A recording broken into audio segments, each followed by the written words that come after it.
I want to thank everybody for joining me again this week. I had a fine time last week. I hope you did. I, like you, have been looking forward to um, how we might extend this conversation about Wright's novel, The Man Who Lived Underground. Before we do, I just want to thank you all for the work and the work that you do, and what I take very seriously to be the ministry you have accepted. Um, I think, I know that I am as um,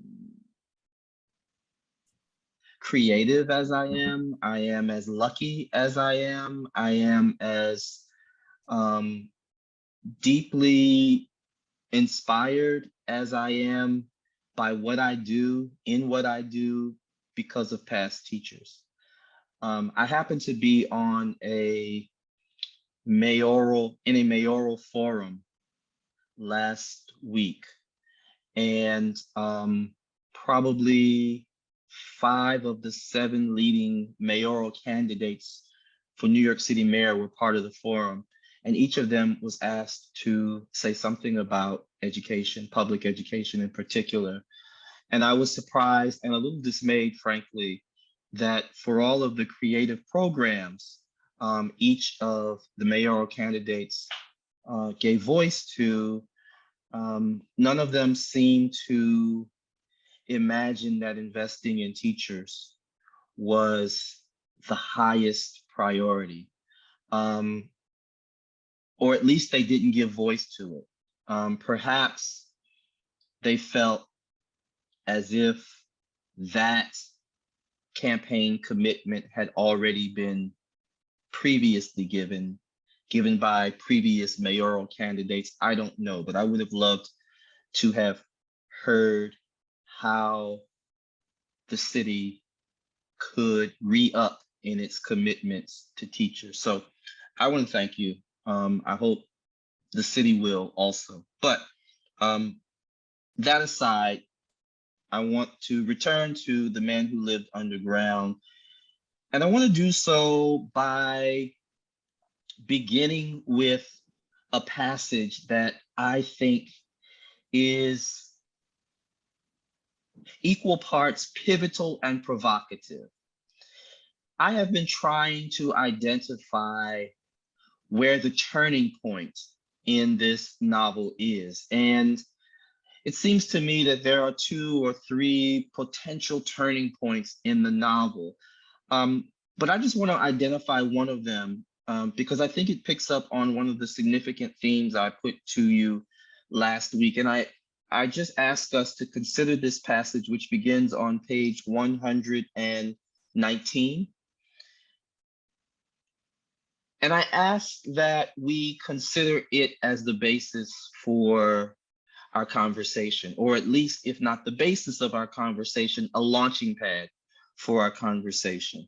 And I want to begin reading, and I love reading aloud, by the way. I give my students about 15 seconds to volunteer, and then when I don't get volunteers swiftly enough, I take it upon myself to read. And I tell them I'm very upfront. I'm a very selfish reader. I like reading aloud. So I'm going to read aloud here on page 119, and I'm going to read through the middle part of 120, if you don't mind. And I'm starting with the last sentence of the top paragraph. He sat brooding in the dark. The sound of singing coming from behind the wall made him cock his head. Oh, they woke me up. Yeah, I can look at them, he thought. He hoisted himself and lay stretched atop the pipes and brought his face to the narrow slit. Men and women stood here and there between pews. A song ended, and a young Black girl tossed back her head and closed her eyes and broke plaintively into another hymn. Glad, glad, glad, oh so glad I got Jesus in my soul. Those few words were all the girl sang. But what her words did not say, her emotions, but what her words did not say, her emotions said as she repeated the lines, varying the mood and tempo, making her tone express meanings which her mind could not formulate. Another woman rose and melted her voice with that of the girl. And then an old man rose and joined the two women. Soon the entire church was singing, glad, glad, glad, oh so glad I got Jesus in my soul. The song lashed him to impotent fury. Those people were pleading guilty, wallowing sensually in their despair. He gritted his teeth. How could one ever get used to this thing? Overcome with wonder, he felt suddenly that he knew that he had snared the secret. Guilt, that was it. Insight became sight, and he knew that they thought they were guilty of something they had not done, and they had to die. The song beat on. Glad, glad, glad, oh so glad I got Jesus in my soul. They're wrong, he whispered in the lyrical darkness. And I think I'll stop there. The passage being framed by, he sat brooding in the dark on one end, and on the other, he whispered in the lyrical darkness. Of course, it's probably pretty self-evident that the passage that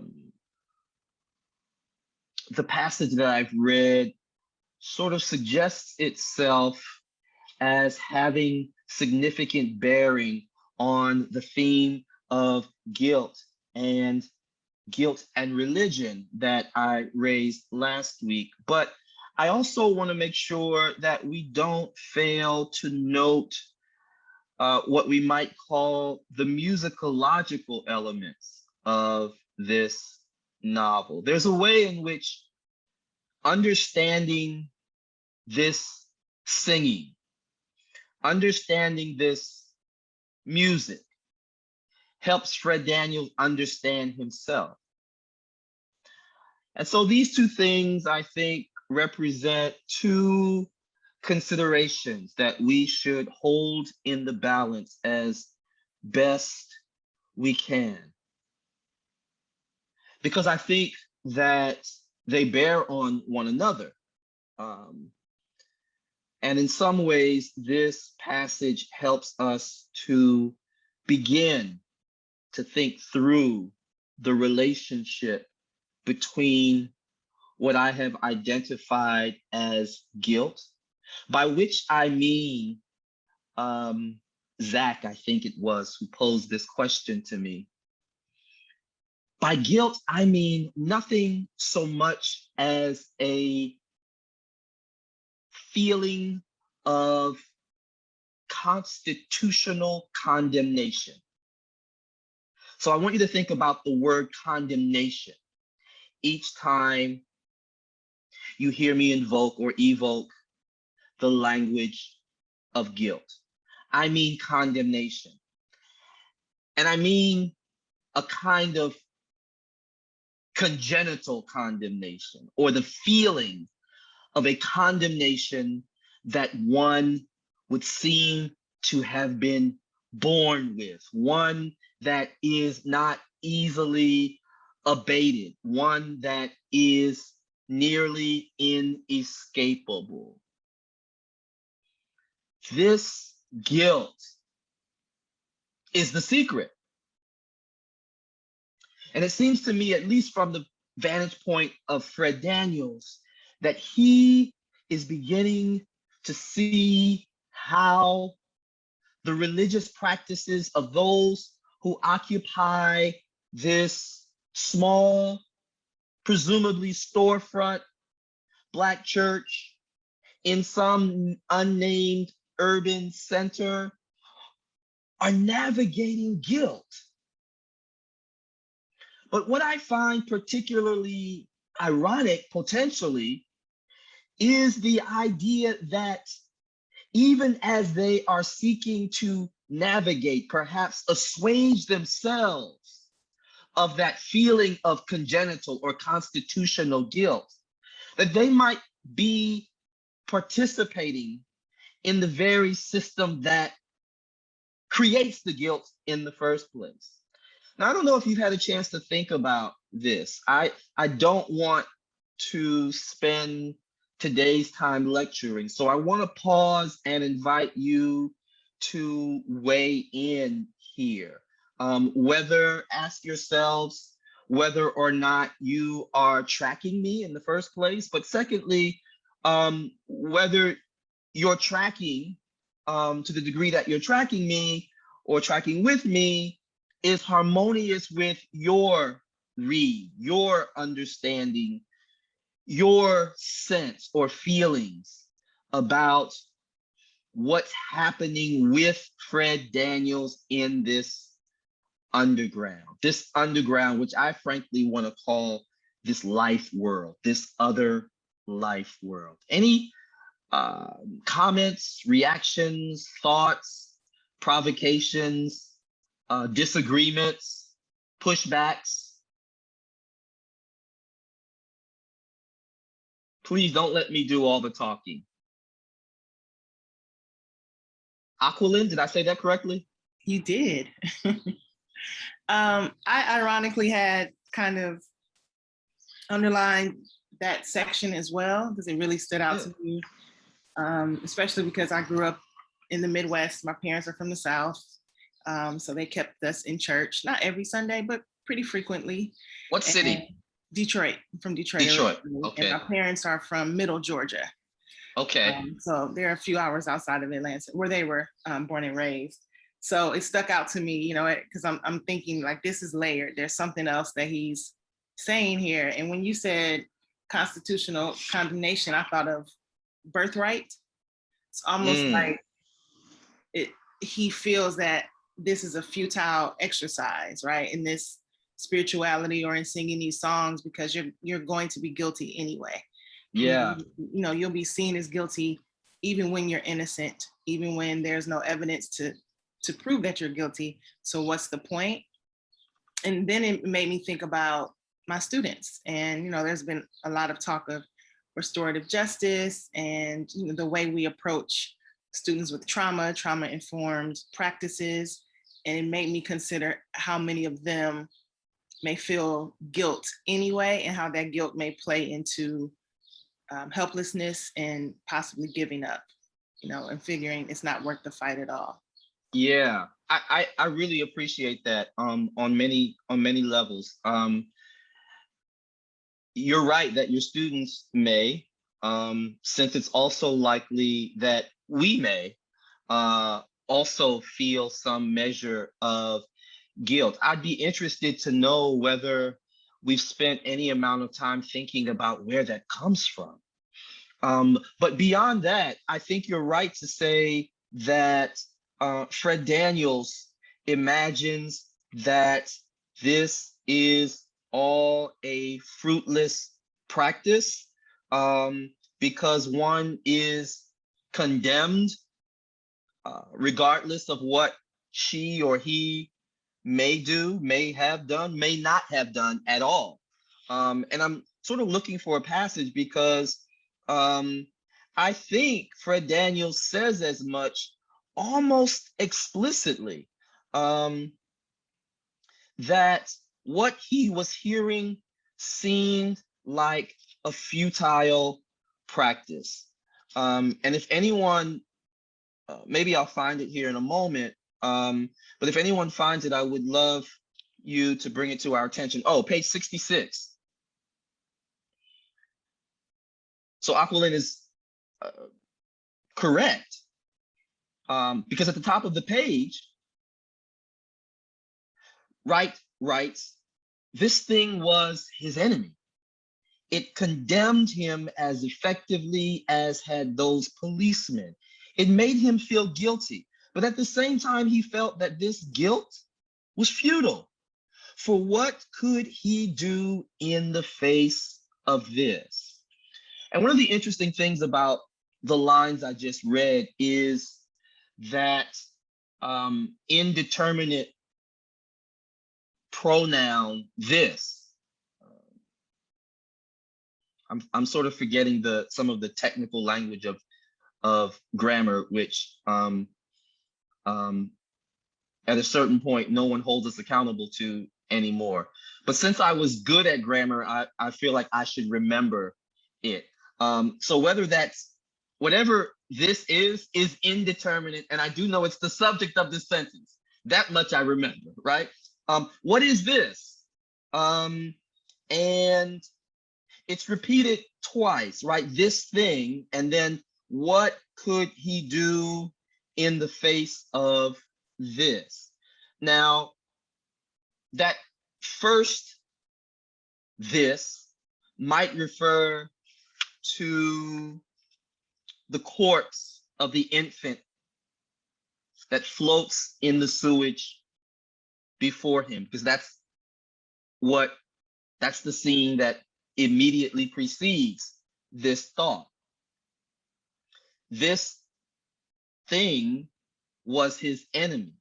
And yet, one wonders if this thing is, to use Aquilin's language, layered, right? If this thing is at once the corpse of the baby, but also something bigger than that, something more abstract, something that has a kind of allegorical potential to it. What could they do in the face?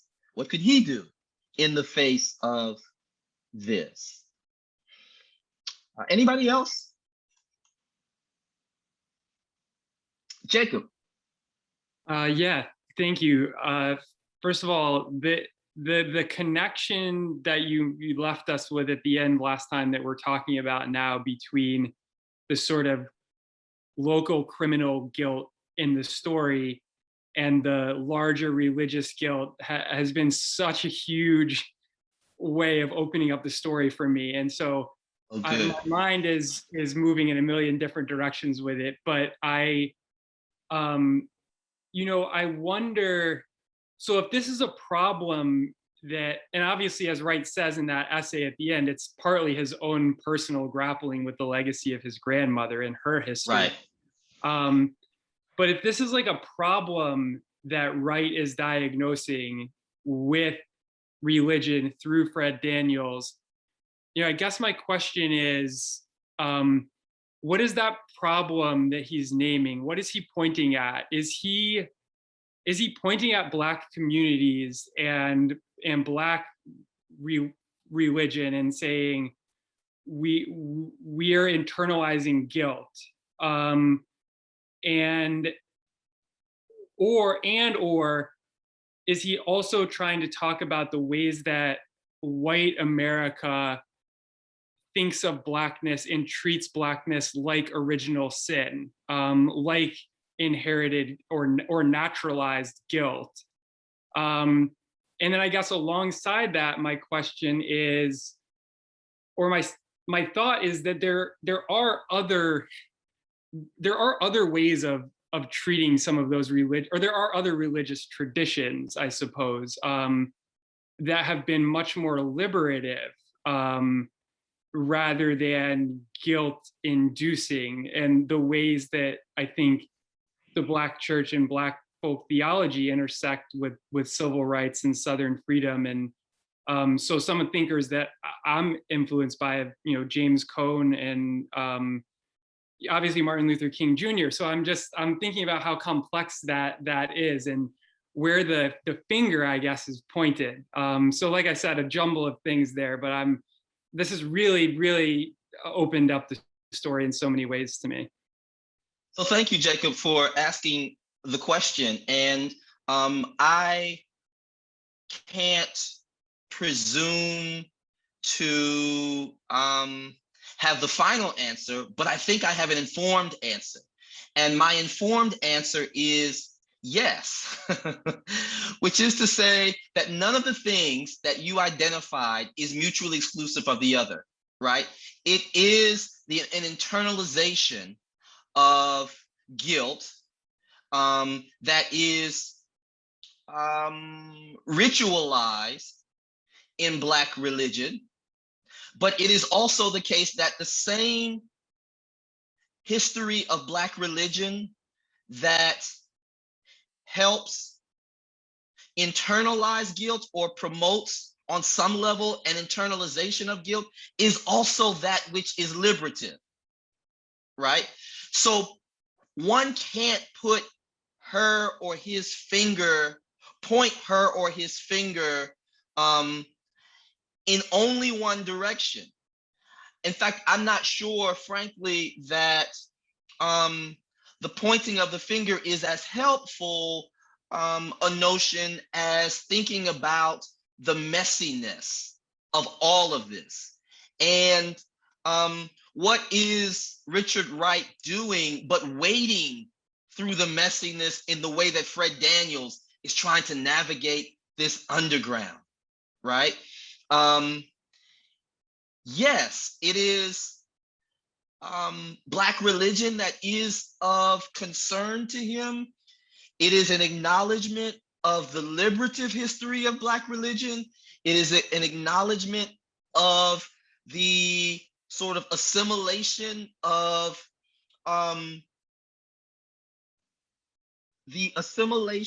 values that are on some other level anti-Black in Western Protestantism in particular.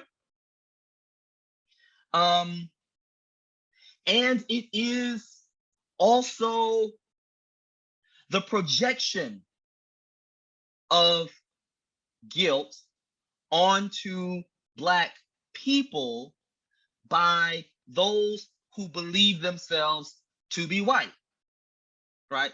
And I'm borrowing some language from Ta-Nehisi Coates. I'm not sure if you have had a chance to read Between the World and Me, but he doesn't refer to white people. He refers to the people who believe they are white, right? And I think what he means by that, in part, is the folks who have subscribed to a value system that understands whiteness to be equivalent to innocence and Blackness to be the equivalent of guilt, impurity, and condemnation. And to the degree that the West identifies itself as white, it is also holding fast to a value system that believes in its own innocence.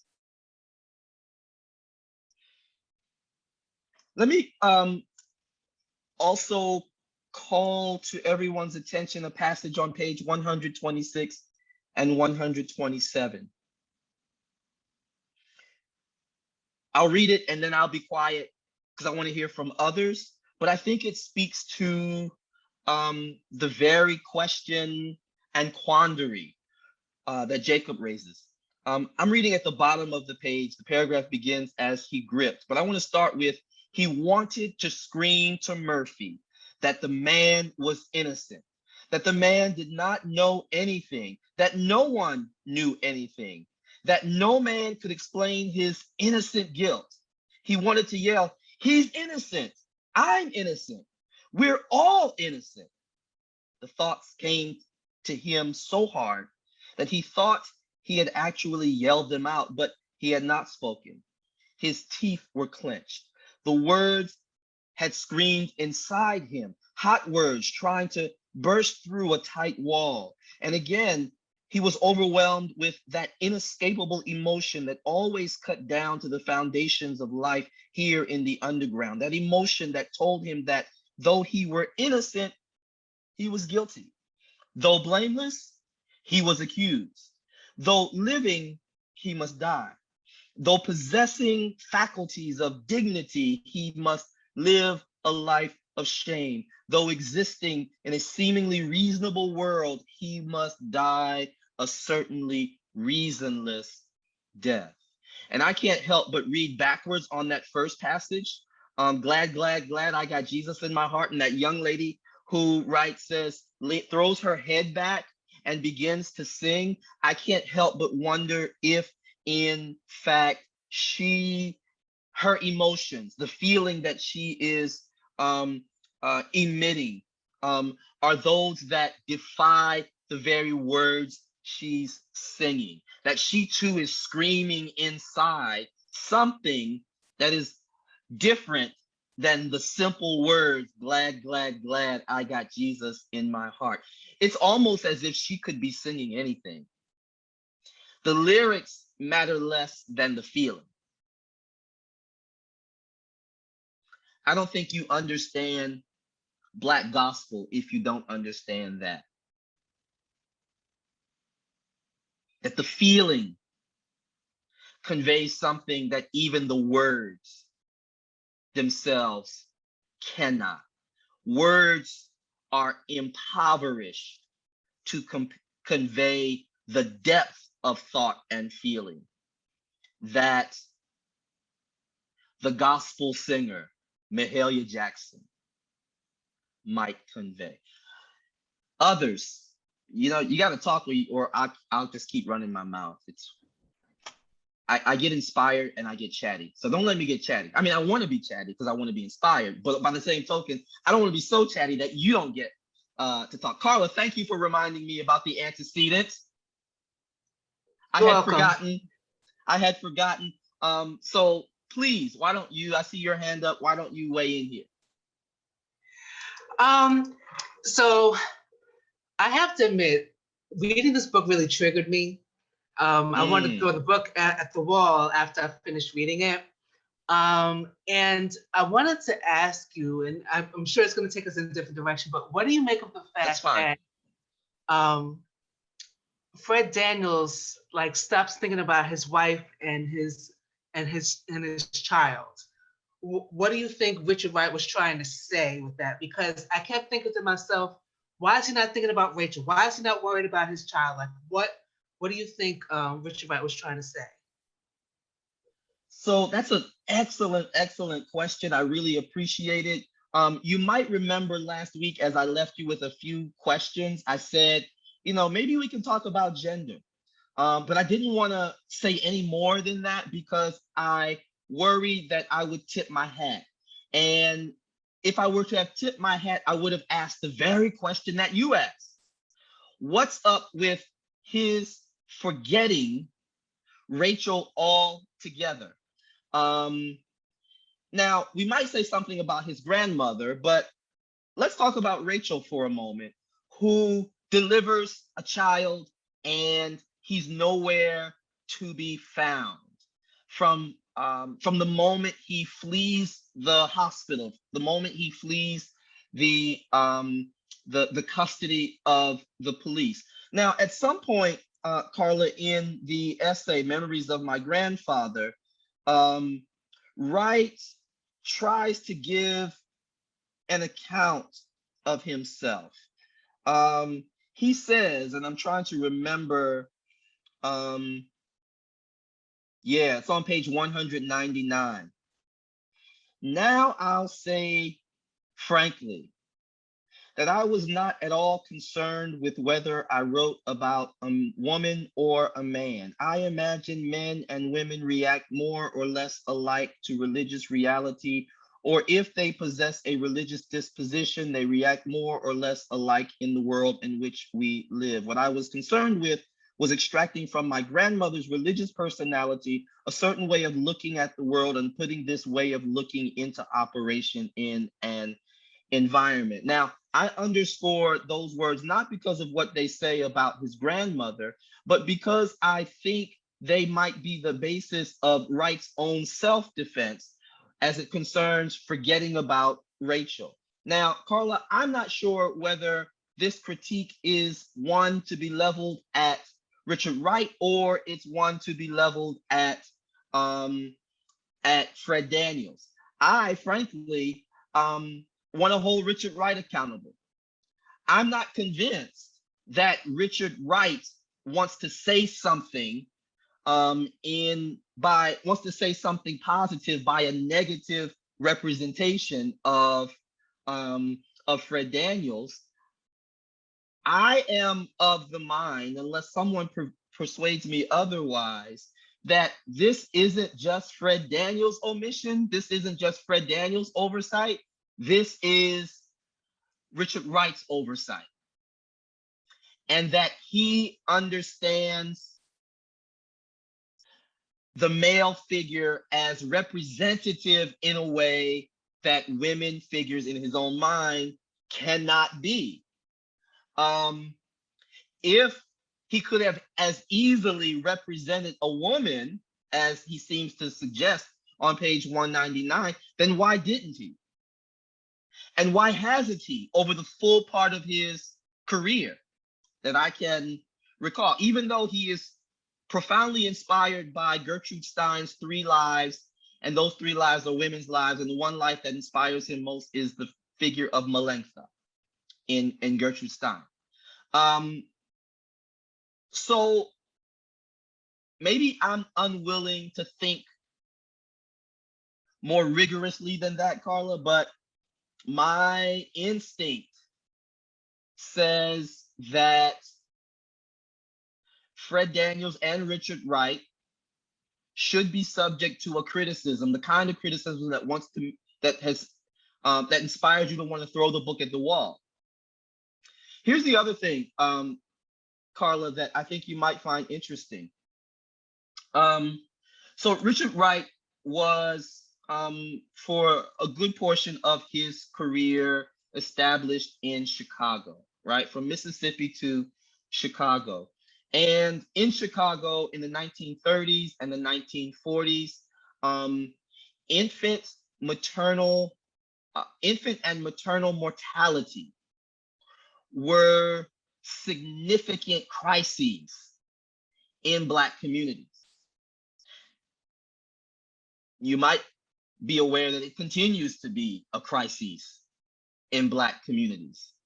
And so I could not help but wonder if early in the novel, Wright was nodding to that problem when the tragic confrontation with the corpse of the baby floats by in the sewer. Maybe. I don't buy it. Okay. Because if Wright was that concerned with infant mortality, then why would he have his protagonist forget all about his unborn child? Yeah. I don't buy it. Excellent point. I wonder if we can, and this is probably not something that we can answer now, but I wonder if there's a relationship between the baby in the sewer and the forgetting of his wife and child. I don't know that there is one, but I'd like to imagine the possibility that there could be. But like you mostly, I think Richard Wright's gender politics are not what they could have been, are not fair enough to his women characters. And not just his women characters, but what is he saying about Black fatherhood? Great point. Great point. Great point. Because most men would be dying to get back to, their wife and child. One would think so. I don't know. That's a great question. Unless his point is that, this kind of racial oppression is such that men can't even think about their families. And I hope that's not his message. Yeah, I hope not. I hope not too. The other thing about Rachel and his child is that even not because of Rachel's womanhood, but because of her motherhood, she does not have the mobility that Fred Daniels does. And thus, it's harder to imagine her in the heroic role that that Fred Daniels imagines finally that or that Richard Wright has Daniels play, if that makes sense. Which is not to say that's why. It's not to say that Richard Wright could not or should not have had a more rigorous imagination. It is to say, really, that this is a feature of a great many male writers in the African American tradition whose heroism is tied up with their ability to move independently throughout hostile territory. A mobility that isn't often afforded women, especially mothers. One can go back as far as Frederick Douglass, who is arguably the hero of the whole tradition. And yet we don't have a sense that his heroism depends on leaving his wife in Baltimore. That's a problem. And we got to think through that. We got to own it and think through it.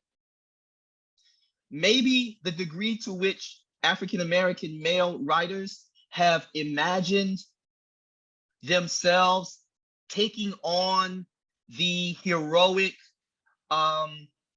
narratives and the heroic traditions, let's say, as they're cast by white American writers, it repeats the problem. It risks repeating the problem of a kind of rugged individualism that fails to acknowledge, if you're Frederick Douglass, that your freedom depends on your wife and her financial support getting you from Baltimore to New Bedford, Massachusetts. Your ability to travel throughout Europe, promoting your narrative, depends on your wife remaining behind in New Bedford, raising children. And he's gone not for a week, not for a month, but more than a year. So I'm only abstracting and pointing to a larger issue that Carla's frustration with Richard Wright also points to. And I think we should give our students permission to call that out. I think we should give our young women permission to call that out, to give them a voice in the classroom, to let them wonder aloud, as Carla wondered, like, what happened to Rachel? Who's going to tell her story? It's not Richard Wright. And what happens, I'm just thinking aloud here. What happens to the conversation in the classroom when we give that kind of space, right? Where we're not trying to shoehorn our students into a singular reading of The Man Who Lived Underground, but letting them, smart as they are,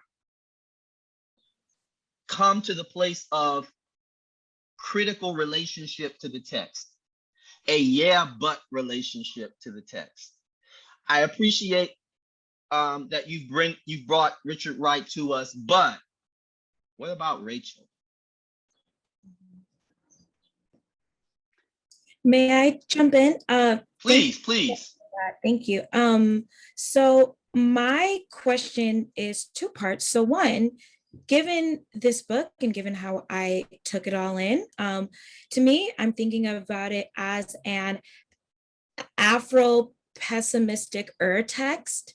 And I'm thinking about it not as in Black people are sad and here's why, but Black people are seen as being outside of the state and like writ large, and like here is why.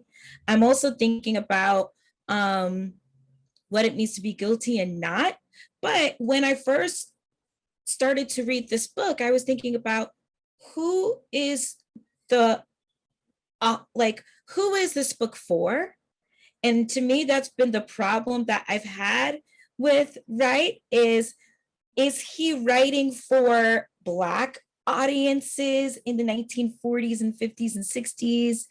Is he writing for white audiences? And I will have to admit that he's not one of my favorites, but I think that as teachers, we are sometimes called to teach people that we either like or don't like, or that we are going back and forth on. But I will say that I'm thinking of his work in more,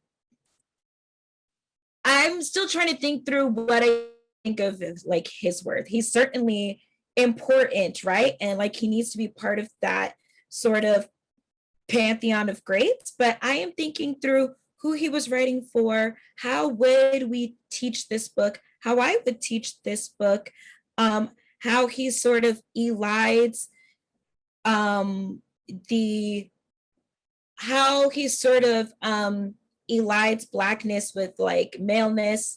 And so I have a whole bunch of stuff to sort of put on the table, but I'll pause there. Yeah, great. No, that's a great set of thoughts, a very provocative set of thoughts. I actually, I'm not sure I have the bandwidth in this moment nor time enough to rehearse Afro-pessimism. But suffice it to say, I get you. You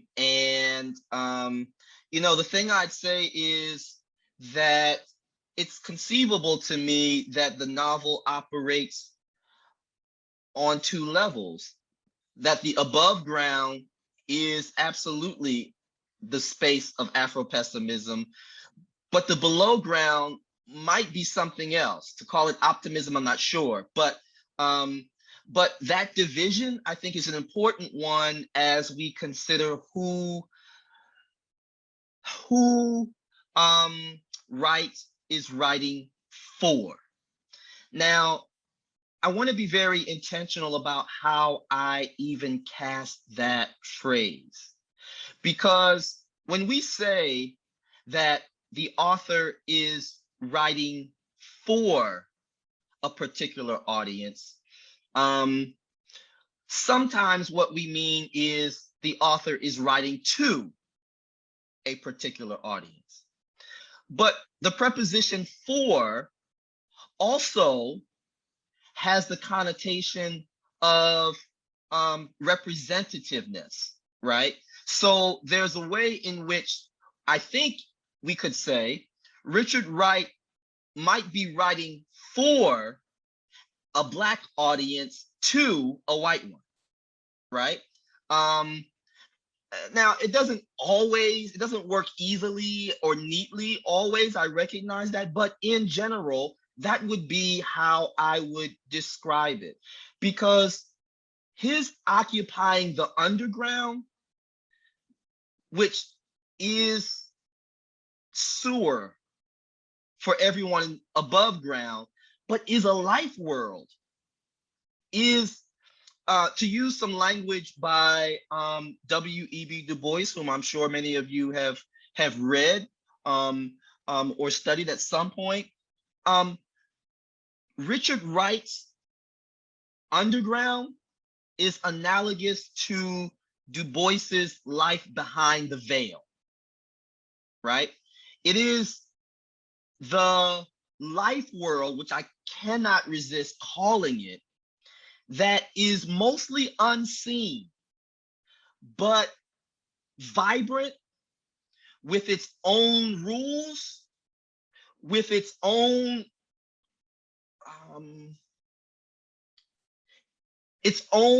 expressiveness, its own core concerns. The folks who live behind the veil, you know, I don't think it'd be incorrect to say, don't often give a hill of beans about those who live in front of it, or those who live underground. Who cares about what's happening above ground? Not everyone who lives in the life world of Richard Wright's underground even feels it's necessary to be above ground. And if I'm going to be honest, there's a lot of times I wish I could just stay underground.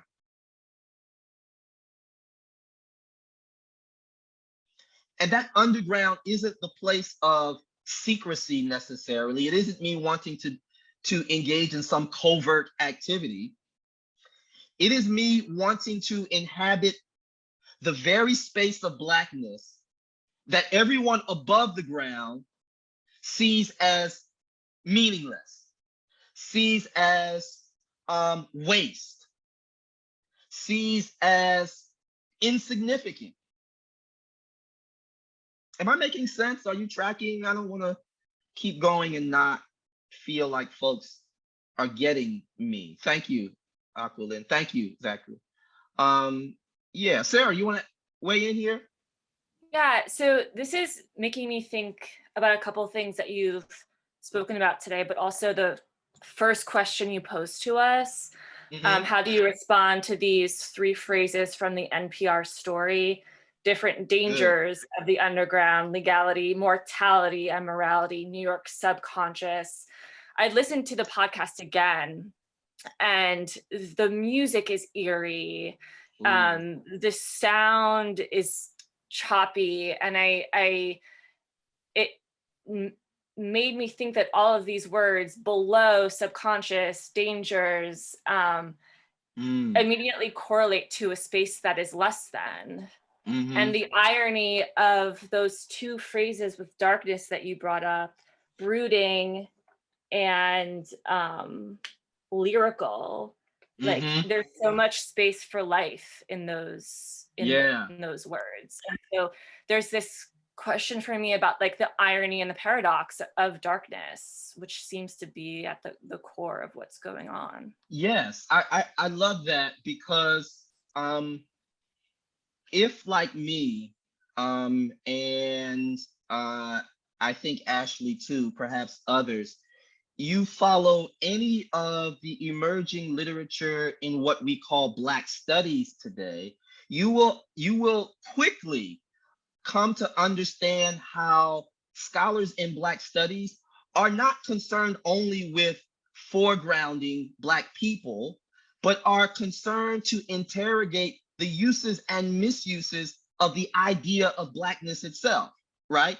And the degree to which darkness and Blackness has traditionally been understood as signifying some absence, some lack, some void.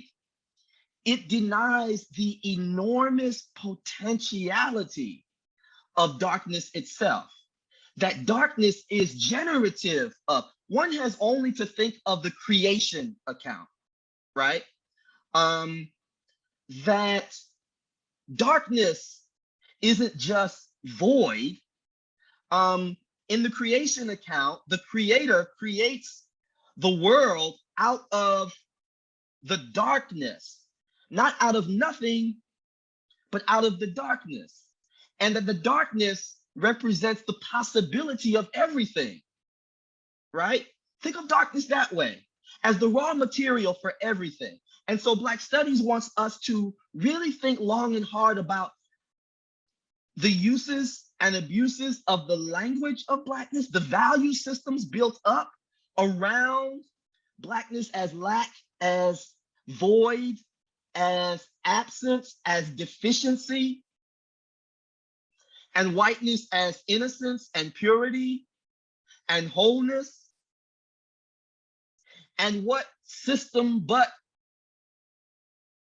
Protestantism in the West, and the ways in which Protestantism brings God to bear on that value system. What other system is as complicit in vilifying Blackness and romanticizing whiteness but religion? But let me not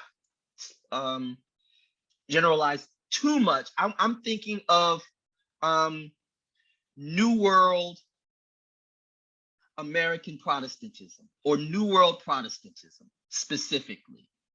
And perhaps it extends to a broader system, but let me confine my thoughts for the moment there, or restrict my thoughts for the moment there.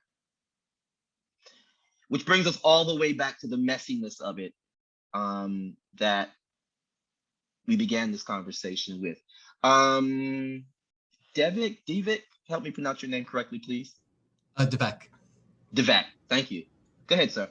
Yeah, I've been struggling to try to articulate some kind of question for the past like 30 minutes, and I still can't quite get it. So I figured I'll just say some stuff and someone else will be able to put it together.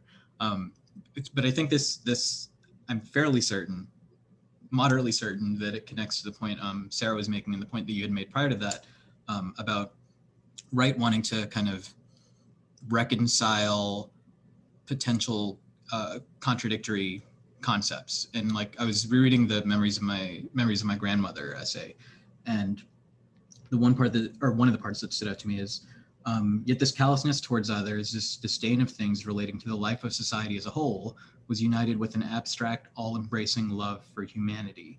And at the end of the passage just before that, he says, like the thing that interests him about this concept that he's trying to like expand, or felt that he expanded in this, in his novel, was a concept that would shed meaning not only upon my grandmother's religion and its relation to me, but would strip the daily mask from the many parallel experiences and show me that at the bottom, they were all one and the same. So the things I think that connect these possibly is that he's not saying necessarily that the contradictions can even be reconciled, because I think that like I didn't know what the parallel experiences referred to when I read it at first, but I think that's what he's talking about these, like if something is parallel to something else, it's like they'll never meet. Right. And I think that there's a connection to what you had briefly mentioned last week about his interest or fascination or whatever with psychoanalysis, particularly that part about that would strip the daily mask from the parallel experiences. Like I think there's and it also possibly maybe relates back to the issue of gender from earlier too, that he's like, or maybe even the question of audience, that he's really writing this for himself to try to get to some sort of meaning of himself. Because even the way that he refers to his grandmother, he says he wanted to shed meaning on his grandmother's religion and its relation to me. It's not his relationship with his grandmother or relationship between himself and the grandmother. It's the relationship between the thing and the idea. So I don't know where I'm going with any of that, but I think there's a point somewhere there, somewhere. Yeah, that's that's good. Thank you for that. I got to tell you, your strategy of sort of talking yourself into a question or into a comment is the very strategy I use for my dissertation defense. Like I wanted to say to my advisors, like if I didn't write it in the paper, I don't know. So the only thing I have left is to just open my mouth and see what comes out. And I might be as surprised as you are with what comes out. And that wasn't the last time I've used that strategy, Devek. So thank you for reminding me of it. And, you know, if you find yourself in that place, I think, you know, part of me is being amusing here, but there's a serious side to it. And that is, I tell my students all the time that sometimes you don't know what you know until you begin to write it, right? You discover it as you write it. And analogously, sometimes you don't know what's in there. It's not organized until you start to give voice to it. So I appreciate that. I too want to just call to everyone's attention a line or two from page 172 that I think is harmonious with everything that Devek has said. To this day, when I look upon my grandmother's life, it seems to me to have been utterly meaningless. Yet to her, I know, her faith tied all of the disparate items of her environment into one meaningful pattern of value. Now, if indeed his grandmother's life did as much, and we have to believe it did, then her life has to be anything but meaningless, right? Doesn't work for Wright, but what he is trying to reconcile, I think, is correct. The difference between his view of the world and his grandmother's view of the world. His grandmother's view of the world, who very likely took little note of life above ground. You know, given Wright's experiences, his interactions, his social life, his success as a writer, his reading, something as basic as reading, he got a glimpse of what life was like above ground in ways that his grandmother never did, right? If you've read Black Boy, then you know the library is a space of awakening for him. It's interesting to now compare the library to the underground, right? Because the library is a space of awakening to how one lives above ground, or how others live above ground. And it seems that Richard Wright gets there, learns to navigate that space, and perhaps in doing so, risks forgetting something about the underground, or never learned to navigate the underground in the same precise ways, the same contented ways that his grandmother did. And so, yeah, I get that in some ways this novel is Richard Wright's own personal search for something, to reconcile what potentially can't be reconciled, to try to stand between. The standing in between is a really good metaphor, I think, because it recalls the two sections of this novel where Fred Daniels is emerging from the underground. In one section, he puts his shoulder to the manhole cover, and adjusts it by 3 or 4 inches, and then the cars come and move it right back in place, right? So there's this push, this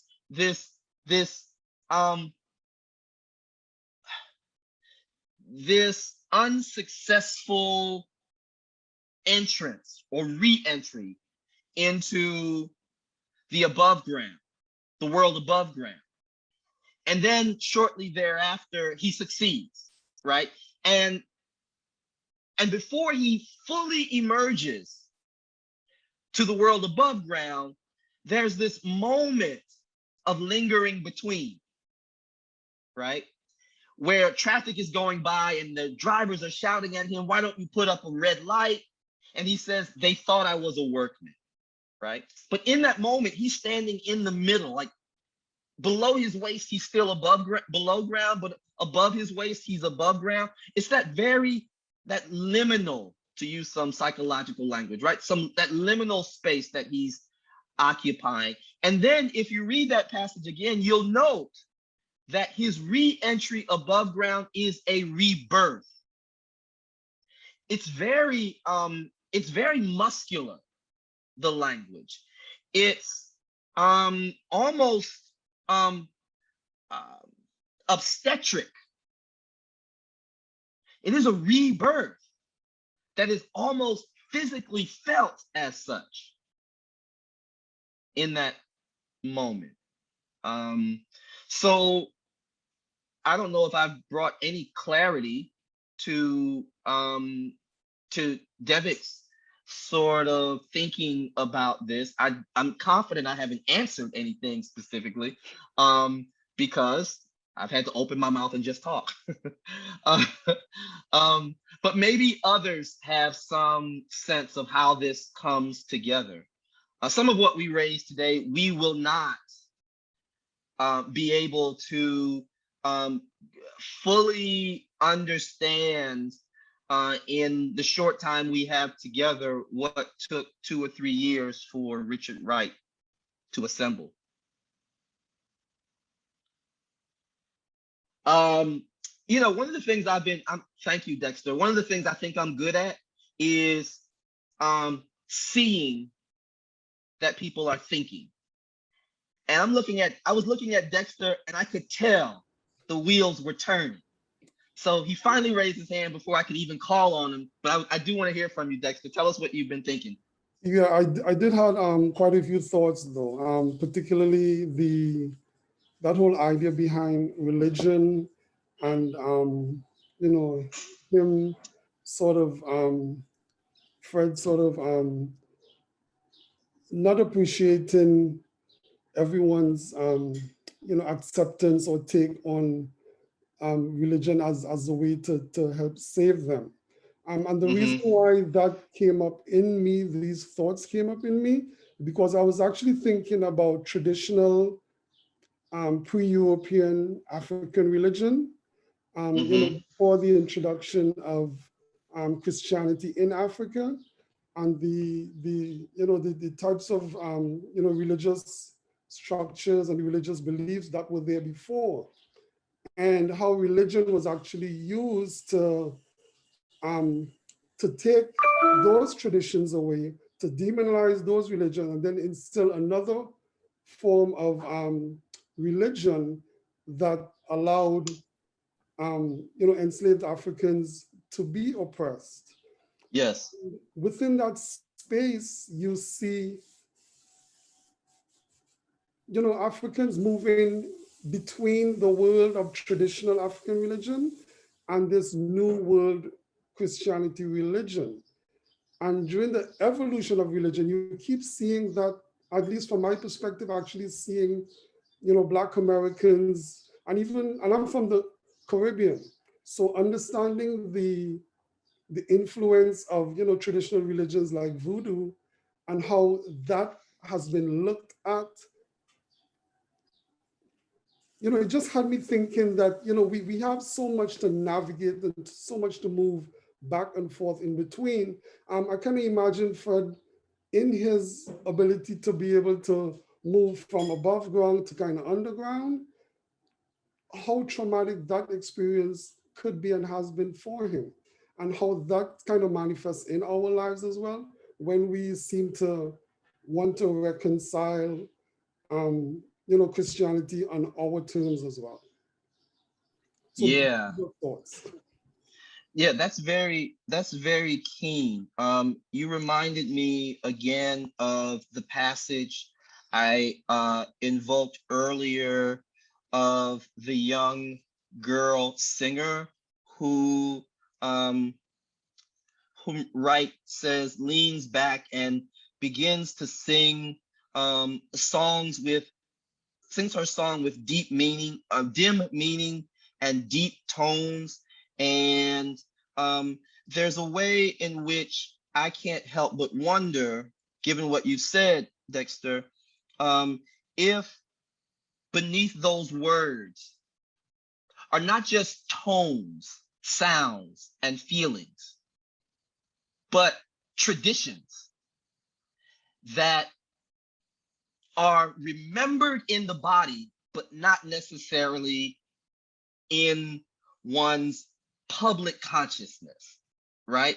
That those deep tones stand for that pre-colonial history of experience, of transcendence, of divinity, that these new hymns, however much they are appropriated and tailored to the circumstances of the people in this small storefront church, they simply cannot, they can only at best gesture toward hidden or forgotten traditions of the sort that Dexter has reminded us of. So it's, you know, for me, as someone who's interested in sound,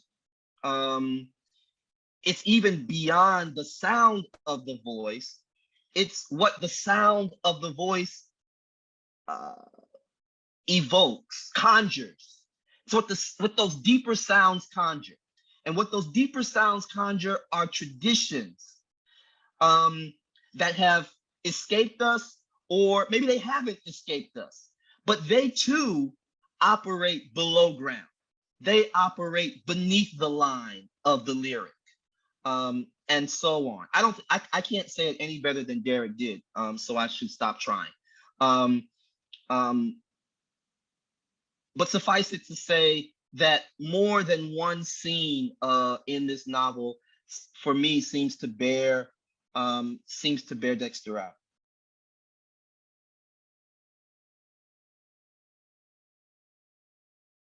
Yeah. Who else? Where else shall we go here?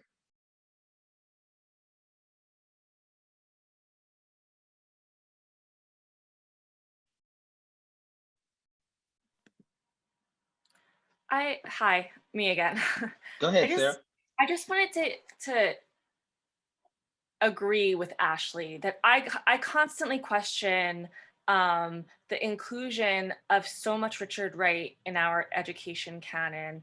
And it really makes me think about the article, the Zora Neale Hurston article that was paired with all of our readings about what was published, what's been handy for curricular planning and things of that sort. I sometimes feel frustrated and like I'm the only one that thinks this. So I just wanted to like give a nod to that. And I'm curious, I don't think we'll have enough time to discuss as a whole group. Maybe we can discuss in small groups next time, but what others might Sarah, think. I really, really value that comment, not least because I wanted to raise it our first meeting, but it didn't feel appropriate. It didn't feel appropriate because I had the sense that I was asked to participate for a particular reason, and that is to help engage teachers with Richard Wright, the man who lived underground. But my real question, was a question, my very first question was not about Richard Wright, it was about teaching Richard Wright. And it was a question for you. And that question is, why? I'm surprised. I am so confused. Why does Richard Wright remain sometimes the only Black writer on the reading list in 2021? You do know a lot has been written since 1940, 1942, 1946. And, Sarah, the way that the inflections of your voice as you ask that question gave me permission to feel the suspicion that I have been feeling, though I haven't given voice to it. And I'm not sure I will give much more voice to it because I have a sense, A, that you get me, all of you are getting me, and B, I don't know where this video recording will go. And for those who will listen to this later by video recording, if you get me, if you think you get me, you do. And I'll leave it at that. But I am really astounded. I'm really astounded. Thank goodness that The Man Who Lived Underground was republished. That's beside the point, right? How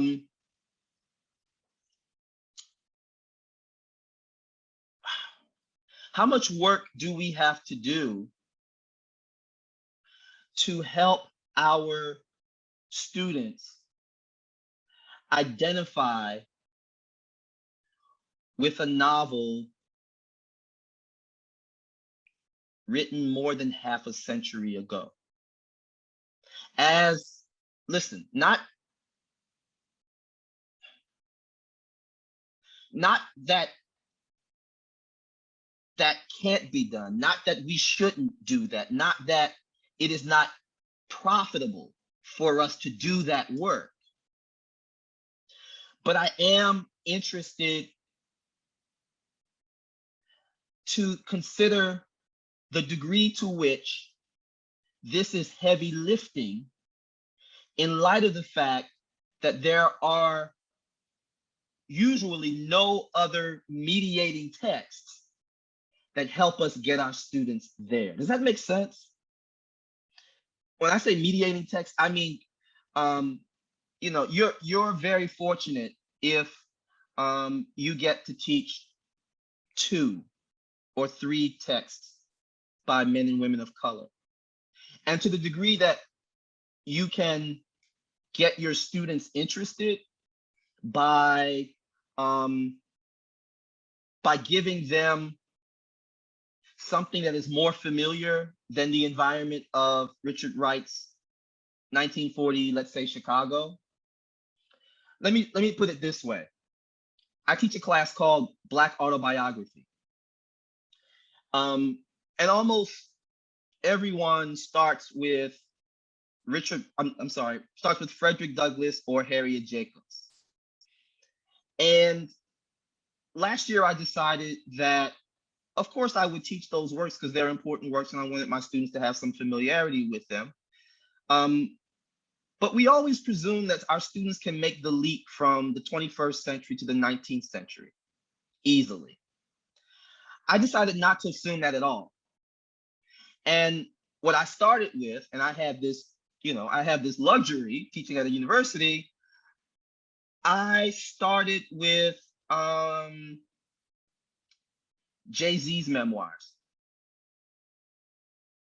Like I was looking for a hip hop autobiography, and Jay-Z composed his memoirs decoded with a very fine writer named Dream Hampton. And I didn't teach the whole thing, but there were several chapters that I did use. And my students were surprised to recognize later how many tropes that would be important for reading Frederick Douglass were still being discussed in, I forget what year that was, 2010 maybe, with Jay-Z. Not the least of which was literacy, right? Frederick Douglass has his thing with literacy, but Jay-Z has his thing with literacy too. And Jay-Z is identifying as a poet. So all of this was really, really important. I said all of that to say, I'm sorry that Sarah has caused chattiness again. I said all that to say that I wonder if how we might imagine helping our students return to 1940 by offering them something familiar. And why is it that, you know, that's just one way of doing so. One way of doing so. I never would have finished my English major in college if someone hadn't introduced me to late James Baldwin. I never would have finished because I never would have gotten through the Shakespeare and Chaucer requirements. And the only way I got through the Shakespeare and Chaucer requirements was by reading Baldwin and hearing Baldwin say something about Shakespeare. Baldwin saying something about Shakespeare gave me, a Black boy from Baltimore, a point of access into Shakespeare that I wouldn't have had otherwise. So maybe I should just be quiet now because I've gone where I hadn't planned necessarily. And I'm improvising here, which is another term that we might think about relative to the man who lived underground. We haven't talked about that. We've talked about the hymns. We haven't talked about jazz and blues. Jazz and blues doesn't figure explicitly in this novel, but the aesthetic does. When Fred Daniels creates that cellar space with the walls made of walls papered with money, and he's got jewels or diamonds crushed on the floor. He is in an act of improvisation. He's improvising. He is retooling the things that he has appropriated from above ground, and using them and bringing them into relationships that were not designed. This is part of what he understands his grandmother's life to, or how he understands his grandmother's life to operate, bringing together a great variety of things that are otherwise disconnected or seem to be disconnected, and repurposing them, improvising, and creating her own world out of all of that.